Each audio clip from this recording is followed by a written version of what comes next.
Continue with the chapter journal. In this video, we are going to discuss another topic of chapter journal, that is cash discount. इससे पहले वाली video में हमने study किया है कि डिस्काउंट दो तरह के होते हैं, trade discount and cash discount. So trade discount से रिलेटेड हमने पहले ही 2 क्वेश्चन डिस्कस कर लिए हैं. इस वीडियो में हम कैश डिस्काउंट के बारे में बात करेंगे. सो कैश डिस्काउंट आगे 2 हिस्सों में बाइफरकेट किया गया है, discount allowed and discount received. Discount allowed का मतलब होता है जब कंपनी किसी को डिस्काउंट पे गुड्स बेचती है, सेलर जब किसी को डिस्काउंट पे गुड्स बेचता है तो इससे कंपनी का लॉस होता है, क्योंकि उसको ज़्यादा पैसे मिल सकते थे बट हमने डिस्काउंट दिया जिसकी वजह से हमें कम पैसे मिले. सो लॉस होता है. नॉमिनल रूल के accordingly debit all the expenses and losses, और जितने भी लॉसेज होते हैं उसे डेबिट किया जाता है. सिमिलरली डिस्काउंट रिसीव्ड, जब कंपनी किसी से, जब सेलर किसी और से गुड्स खरीदेगा तो उसको भी डिस्काउंट मिल सकता है. जब उसको डिस्काउंट मिलता है तो उसको डिस्काउंट रिसीव्ड कहा जाता है. जब डिस्काउंट उसको मिलता है तो उसके पैसे बच जाते हैं, उसका फायदा हो जाता है. तो नॉमिनल रूल के accordingly credit all the incomes and gains, जब डिस्काउंट हमें मिलेगा, हमारा फायदा हो जाएगा, हमारा गेन हो जाएगा, तो उसको हम क्या कर देते हैं, क्रेडिट कर देते हैं. ये हमने क्यों स्टडी किया, क्योंकि कैश अकाउंट में जो भी हमारा डिस्काउंट होता है उसको हम जर्नल एंट्रीज में दिखाते हैं. It is shown in the journal entries. इसलिए आपको क्वेश्चन में देखना पड़ेगा कि डिस्काउंट दिया जा रहा है जिसको हम डिस्काउंट अलाउड बोलते हैं, या डिस्काउंट मिल रहा है जिसको हम डिस्काउंट रिसीव्ड बोलते हैं, और उसके अकॉर्डिंगली हम ट्रांजेक्शन्स को पास करेंगे. सो क्वेश्चन नंबर 9 में हमने यही डिस्कस करना है. So let us start with question number 9. Generalized the following transaction. Generalized का मतलब होता है जर्नल एंट्री पास करने के लिए आपको बोला गया है. 2020 1 मई की ट्रांजेक्शन है. Purchase goods worth ₹40,000 eight a cash discount of 6%. Goods को परचेज किया गया है 40,000 का eight a cash discount of 6%, और कैश डिस्काउंट कितना मिला, 6%. अब ध्यान से देखना क्योंकि ये बिल्कुल न्यू है आपके लिए. अब ट्रांजेक्शन में गुड्स को खरीदा गया. सो एक तो हमारे पास आ गया परचेजेस. सेकंड, क्वेश्चन में आपने 40,000 की गुड्स खरीदी हैं, कैश डिस्काउंट कितना मिला, 6%. और कैश डिस्काउंट सिर्फ तभी मिलता है जब हम कैश में पेमेंट करते हैं या चेक में पेमेंट करें. मतलब आपको पैसा देकर आना पड़ेगा, whether in a form of cash और in a form of cheque. तो सेकंड टर्म क्या आ गई हमारे पास, कैश. अब ध्यान में क्या रखना है, इस क्वेश्चन में कैश डिस्काउंट है, तो हमने सीखा है कि जब भी कैश डिस्काउंट आएगा तो आपको जो है डिस्काउंट भी जर्नल एंट्री में दिखाना पड़ेगा. अब देखते हैं कि डिस्काउंट अलाउड आना है या डिस्काउंट रिसीव्ड आना है. सो देखें, purchase goods worth ₹40,000 eight a cash discount of 6%. हमने 40,000 की गुड्स खरीदी, उसके ऊपर हमें कैश डिस्काउंट कितना मिला, 6%. हमें डिस्काउंट मिला. जब मिलता है तो उसको हम क्या बोलते हैं, डिस्काउंट रिसीव्ड. सो हमने गुड्स खरीदी, जब गुड्स खरीदी हमने कैश में पेमेंट की, जब हमने कैश में पेमेंट की तो हमें कुछ डिस्काउंट मिला जिसको हम डिस्काउंट रिसीव्ड बोलते हैं. सो आपने कितने की गुड्स खरीदी थी, 40,000 की. सो अल्टीमेटली हमने गुड्स खरीदी थी 40,000 की.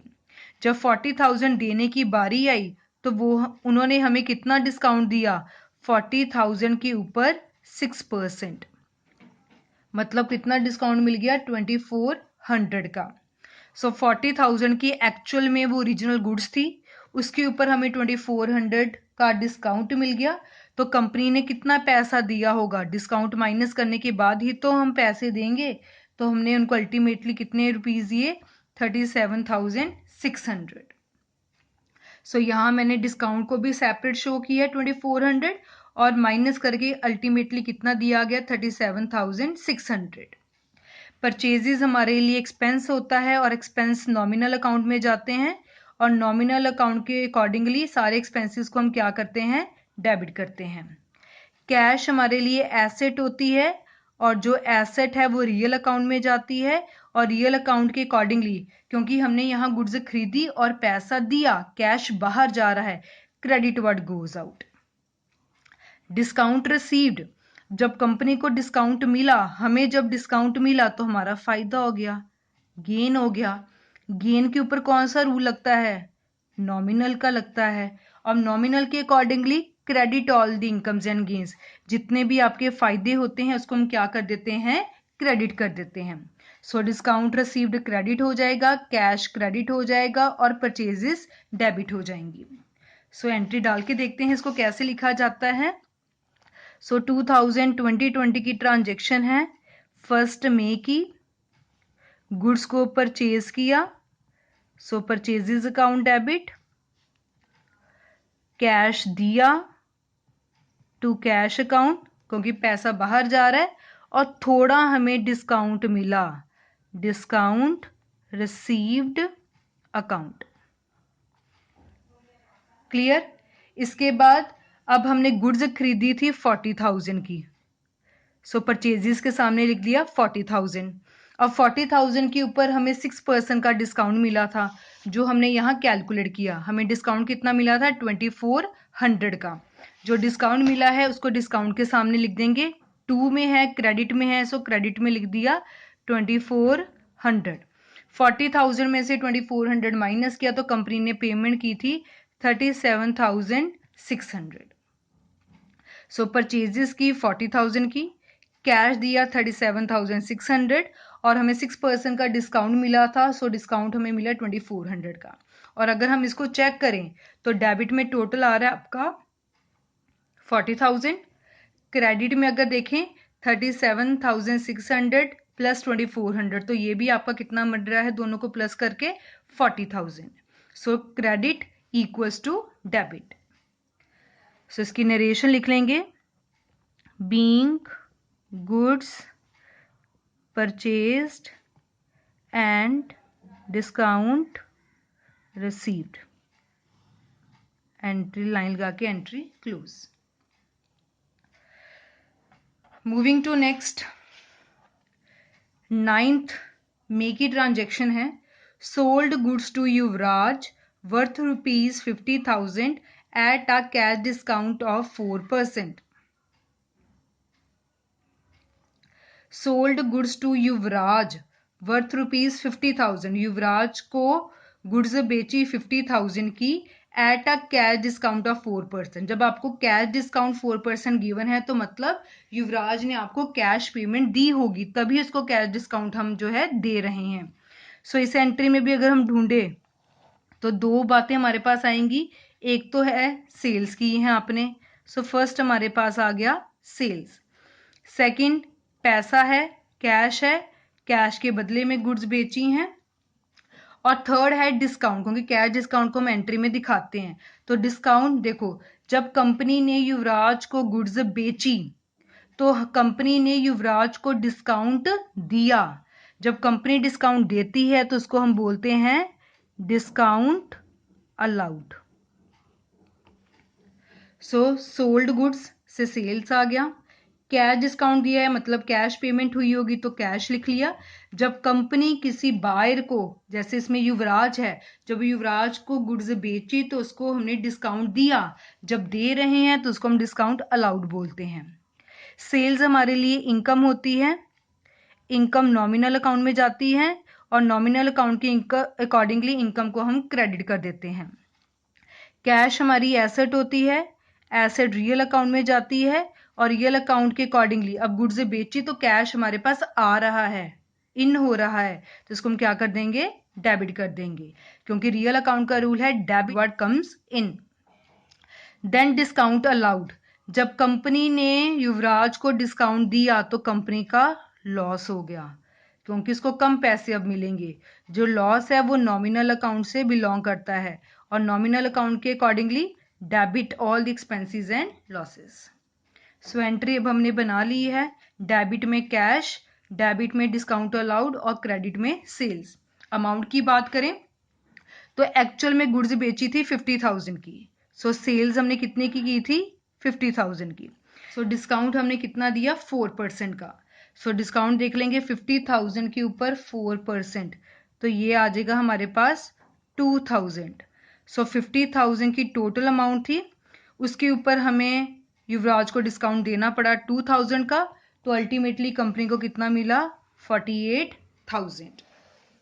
तो इसको जर्नल एंट्री में देखते हैं कैसे लिखा जाता है। अब हमने जो युवराज को गुड्स बेची और हमें कैश मिला, कैश आ रहा है, 9 मई की ट्रांजैक्शन है, कैश आ रहा है, कैश अकाउंट डेबिट।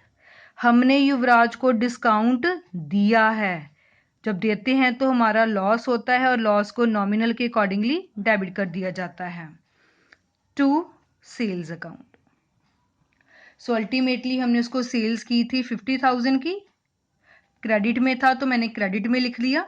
डिस्काउंट उसको हमने दिया था 4% लगा के 2000 का, 50,000 की ओरिजिनल अमाउंट थी, 2000 का डिस्काउंट दे दिया, तो युवराज ने हमें कितना पे किया 48,000।